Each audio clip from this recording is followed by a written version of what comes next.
soy Hamza Lamar y os voy a presentar el nuevo Spa Yoga de Huellas. Bueno, el Spa Yoga contiene instalaciones muy diversas en las que puedes hacer muchas actividades divertidas y culturistas también, vamos. También contiene un estudio de sonido para hacer maquetas, para gente que le gusta la música. También tenemos un escenario para hacer monólogos, para rapear, vamos, para hacer lo que tú quieras, es libre, mientras que no hagas daño a nadie.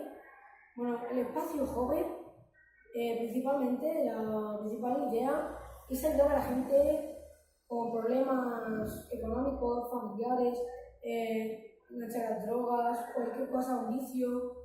A los jóvenes intentamos pensar en su futuro y esto es totalmente gratuito para la gente que pueda ir a hacer sus trabajos, los deberes, vamos, y solo hay una pega, que abrimos solo todos los días de la semana, menos el viernes, porque estamos en descanso nosotros también. Bueno, en el espacio joven hay una pista de básquet hecha por voluntarios que han venido de la NBA, patrocinando a Melky Jordan, que regalaremos Jordans a toda la gente que venga